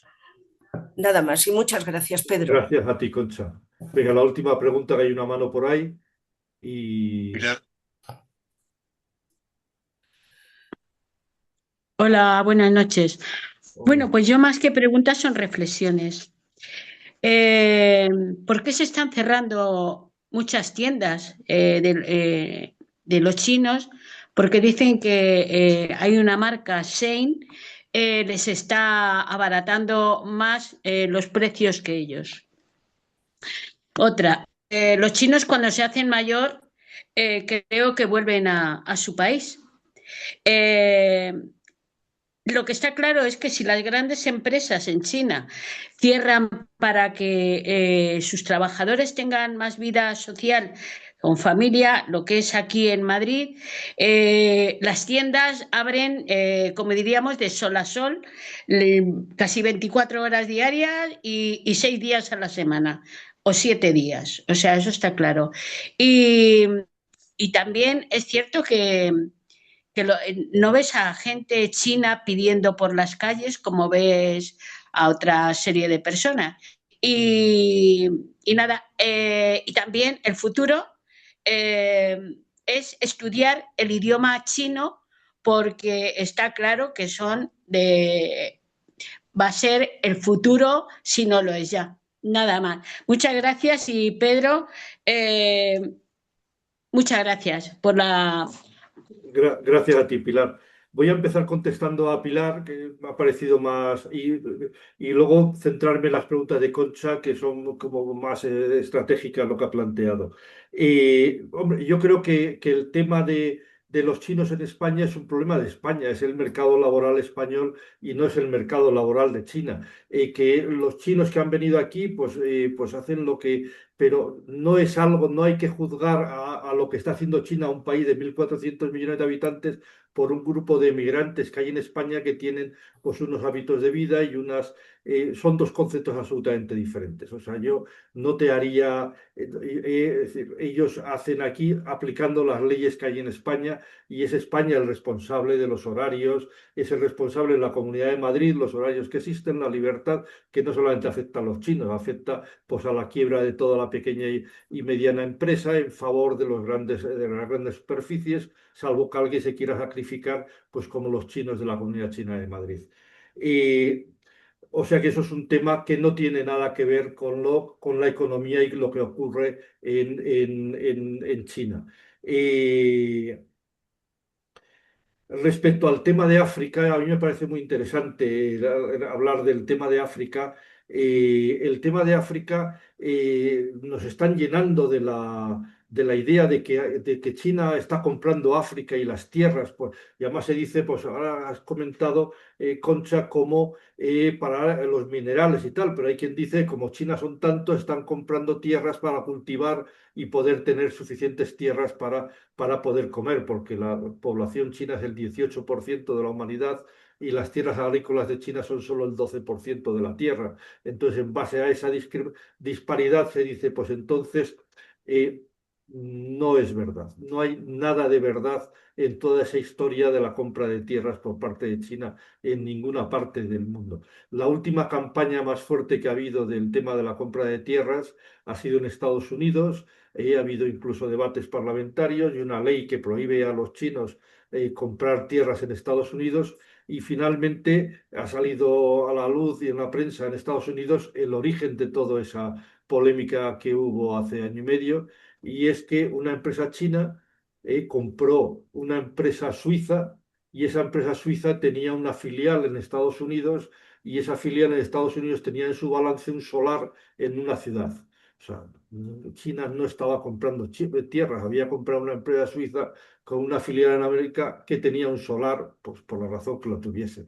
Y vendieron el solar y ya está. O sea, no hay, es todo campañas de manipulación mediática para deteriorar la imagen de China. O sea que en este Vale. sentido, de todas formas, la relación con África, yo sugiero, bueno, aparte de sugeriros que leáis que veáis el libro donde tenéis mucha información y además podéis leerla de una forma no hay que leerse o aprenderse todo, que es un libro fácil de leer porque se pueden leer los capítulos. A mí me interesan los derechos humanos en China, o me interesan los salarios, o me interesa esto, y puede leer ese capítulo y no necesita haberse leído los 15 capítulos anteriores para poder. No es como una novela que si no la coges por el principio no sabes quiénes son los protagonistas y no puedes entenderlo. Y en el caso de África, aquí recojo en el 10º aniversario de la Ruta de la Seda, que puso en marcha China hace ya 12 años, lo que había aportado en África en esos 10 años. Pues os voy a leer. Ha construido unos 10.000 kilómetros de ferrocarriles en Mombasa, Nairobi, el Addis Abeba, Djibouti, Abuya, Kudana, entre otros muchos. Unos 10.000 kilómetros de autopistas y carreteras en Kenia, Congo, Argelia y más países. Alrededor de 100 puertos en Nigeria, Camerún, Costa de Marfil y otros países. Más de 66.000 kilómetros de alta tensión. 66.000 kilómetros de alta tensión. Eso es espectacular en 10 años. O sea, ha hecho la electrificación de África, porque a esos 60.000 se unen 150.000 kilómetros de redes troncales, junto con la construcción de universidades, con centros de capacitación agraria, la introducción de semillas adaptadas al clima de África. En África se está reduciendo el hambre gracias a la colaboración que en el sector agrícola está desarrollando China con la mayor parte de los países de África. Yo creo Vaya, que, vaya. que esa es la gran aportación, no se dedica. Yo el último artículo que he visto sobre el tema este de las tierras y de las empresas chinas explotando África ha sido en El País hace pocos meses y me lo leí en detalle, a ver, porque el titular decía eso, y a ver qué dice El País hoy del tema. Y entonces resulta que la mina que estaban allí describiendo y tal, claro, era una mina que explotaba no una empresa china, la explotaba la Río Tinto, que es la empresa esta anglo-australiana que tiene nombre español porque estaban ahí en las minas de Río Tinto de Huelva. Y claro, resulta que como el mayor consumidor del litio y estos minerales es Huawei para los teléfonos móviles, pues Huawei debe tener un 1% de las acciones de esa empresa. Claro, el que un fabricante que utiliza una materia prima tenga el 1% de acciones de una empresa minera para asegurarse que le vende, decir que es China la que está explotando una mina en no sé dónde, pues ni participa en la gestión ni tiene nada que ver.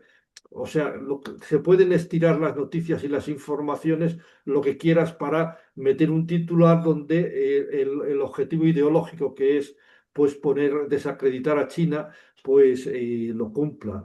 Porque en el fondo, con esto voy a intentar hacer un resumen, pues en el fondo lo que estamos percibiendo hoy es una guerra a muerte del capitalismo de Estados Unidos y Occidente por impedir el desarrollo económico de China, porque no puede soportar que China esté demostrando que esa capacidad tecnológica. No nos ha dado tiempo a hablar de la tecnología y de cómo están apostándolo todo por el código abierto en lugar de la tecnología como propiedad que está haciendo Occidente.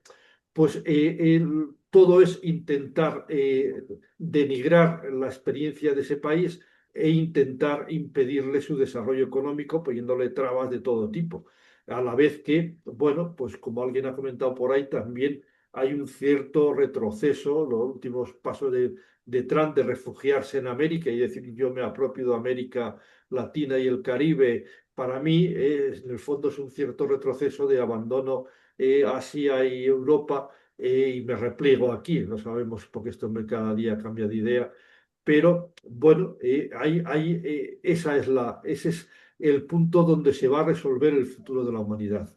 Yo creo que China está abriendo una esperanza para toda la humanidad absolutamente nueva, porque lo he mencionado antes, esas experiencias socialistas en una situación de penuria económica tremenda como consecuencia del colapso, del bloqueo, etcétera, pues nos han despertado la solidaridad, pero no han despertado lo que está despertando hoy China en la juventud en el mundo, que es decir, ostras, ¿qué está pasando allí? Que está viendo, claro, China tiene 50.000 kilómetros de líneas de alta velocidad, el resto del mundo tenemos 10.000 entre todos los países del mundo. En China ya hay 50.000, van a varios miles de kilómetros por año creciendo.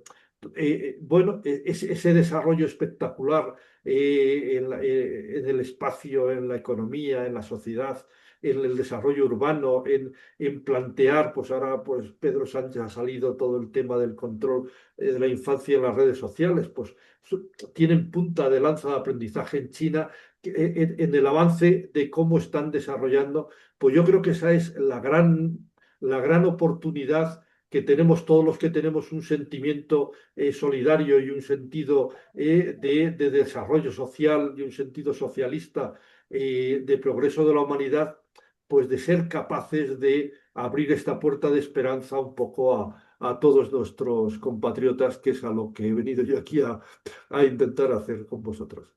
Oye, pues no lo sé, muchas gracias por haberme aguantado estas 2 Pedro, horas.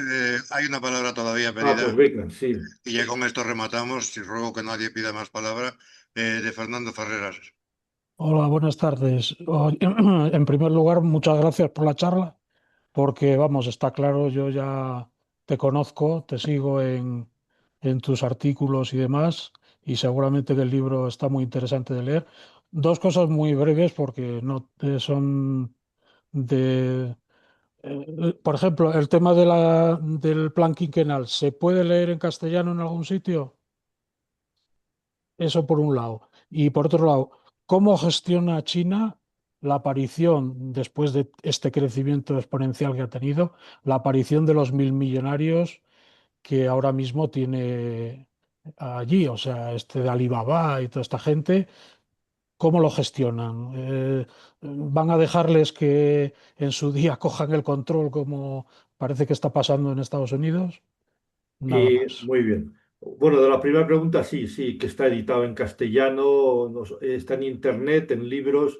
Los libros seguramente no son posibles de comprar por Amazon en España, pero lo tienes en internet. Si no lo consigues en internet, tienes un bolígrafo a mano, Mm, sí, sí. pues escribe. Mi teléfono es el 606 41 91 97. Pues me mandas un WhatsApp y te mando un enlace, lo busco y te lo mando. Venga, gracias. El tema de los 1.000 millonarios. Bueno, esto es inevitable. Si tú abres el mercado y permites que se formen empresas y que se desarrollen, pues habrá empresas que lo hagan espectacularmente bien y se hagan millonarios los dueños. O sea, que eso es algo. ¿Cuál es la diferencia entre los 1.000 millonarios que has llamado tú en China y en Estados Unidos? O en España. Bueno, mientras que en Estados Unidos, en Occidente, son esa clase social de los 1.000 millonarios, esa oligarquía social, la que detenta el poder, tiene los medios de comunicación, son propietarios del New York Times, del Washington Post, de todos los medios, son propietarios del Partido Demócrata y propietarios del Partido Republicano, que defienden exactamente lo mismo, y es una estructura que lleva 200 años funcionando con las leyes y funciona y tienen ese poder. En el cambio, en China, quien tiene el poder es la clase trabajadora a través del Partido Comunista y otros partidos que están con representación. Hay otros 8 partidos con representación parlamentaria en China, pero digamos que es un país socialista donde el poder está en manos socialistas y que son los que detentan, los que hacen las leyes, los que hacen... Y entonces estas personas, igual que en Estados Unidos hay comunistas, pues, pero que no se jalan un rosco, digamos, en China pues hay 1000 millonarios, pero la capacidad de influencia que tienen es muy limitada. Es muy limitada porque legalmente está limitada. El sistema de fundaciones, que es por donde sería una de las vías, las actividades que pueden desarrollar este tipo de fundaciones están limitadas por ley y tienen que ser limitaciones sin influencia política, solo con influencia social. No es, la corrupción es lo más penado en China, esa es la clave. El socialismo en China durará mientras dure la lucha contra la corrupción. O sea, si en un momento dado el Partido Comunista se corrompe y admite sobornos o admite influencias, ese día China pues, habrá sucumbido en su experiencia histórica. Habrá otros países que cojan la bandera, eso no ha ocurrido. Pero la lucha contra la corrupción es clave y eso impide no sé, por ejemplo, lo que aquí es normal que un laboratorio financie los gastos de los médicos para ir a los congresos, en China te pueden caer 30 años de cárcel, o sea, porque no se admite ningún tipo de corrupción en este sentido, de influencia a nadie, a ninguna empresa. Y luego quedaría la última influencia que dices, es evidente que sin caer en la corrupción, si yo sé que el gobierno de tal provincia tiene este objetivo de llegar a montar 400 kilovatios de energía eólica en este año y no está llegando, y yo soy una empresa que tengo capacidad de hacer una inversión que va en esa línea, pues hombre, a lo mejor me facilita el poder conseguir en otro ámbito de ferrocarriles que también tengo otra filial que me permita, yo qué sé, ese tipo de influencias sin corrupción, sino de, ¿me entiendes lo que quiero decir? Pues ese tipo de influencias es un poco inmedible. Yo no soy capaz de decirte si eso se puede producir o no, pero no serían influencias de ese sentido tan negativas como sería la corrupción, sino decir, hombre, si yo tengo una actividad colaborativa con el gobierno va a ser benigno cuando yo le pida algo. Claro, eso pues entra dentro del humano, pero eso tiene que tener claramente la línea de la corrupción puesta donde está, ¿no? Porque allí no les duelen prendas el mandar a la cárcel al jefe del Estado Mayor del Ejército de la semana pasada, o a quien sea, o al ministro de Asuntos Exteriores. Es decir, no toleran la corrupción. Nadie puede admitir un favor de una empresa en ningún momento porque eso es corrupción. Y yo creo que esto es un poco cómo limitan en los 1000 millonarios. Os contaría un poco el caso del que has citado, el dueño de Alibaba, como cuando quiso sacar la fintech a bolsa y, claro, quería sacar la mayor fintech, la mayor banco del mundo, con lo que pagan los chinos con el teléfono móvil, a bolsa. Claro, ninguna empresa había en el mundo cotizando en bolsa de bancos tecnológicos, bancos virtuales. Y no había legislación. China tuvo que improvisar corriendo la legislación y obligar a que los bancos virtuales, vamos a llamarlo así, las fintechs que se dice en el argot económico, pues tuvieran que depositar garantías en los bancos centrales igual que deposita toda la banca normal. Entonces, cuando eso salió esa ley, unos días antes del lanzamiento de la operación de venta de acciones, que es la más grande de la historia, pues tuvo que suspenderla porque no tenía garantías para garantizar los depósitos en el banco. Se enfadó y se vino a vivir a España. Ya ha estado 2 años viviendo en Ibiza y ahora vuelve a estar viviendo en China y tal. Bueno, China tiene unas leyes que tienen que cumplirlas todo el mundo y donde son leyes socialistas que tratan de garantizar la seguridad de la sociedad y el bienestar colectivo, y ya está. Venga, yo os tengo ya cansados, creo ya. Bueno, Fernando, Pedro, parece que te contestaba esto que me preguntabas. Muy bien. Pedro, Arturo Manuel te pide el título del libro. Sí, yo El también, libro yo también. es el título, creo que aquí lo veis a la inversa, no lo veis, ¿no? No sirve. No, yo no lo veo. Pero es el mismo título de la charla de hoy. ¿Por qué China está ganando? Con que pongáis eso, es la economía china y la guerra comercial norteamericana. Con que pongáis Pedro Barragán, ¿por qué China está ganando? En el teléfono, en Google, os sale perfectamente dónde lo tenéis, en qué librerías y sin ningún problema. Y yo creo que la verdad si os gusta la experiencia china, ahí la podéis descubrir más a fondo y además os podéis llenar de argumentos en el debate cotidiano cuando hablamos de lo que está ocurriendo en el mundo. Vamos. Pues nada, yo creo que Muchas ya gracias, terminamos. Pedro. Ha Muchas sido gracias a todos vosotros. una alegría escucharte. por el nombre de la voz de las plataformas. Muchas gracias, Pedro, y continuaremos contando contigo en otra ocasión. Y nada, despedirnos.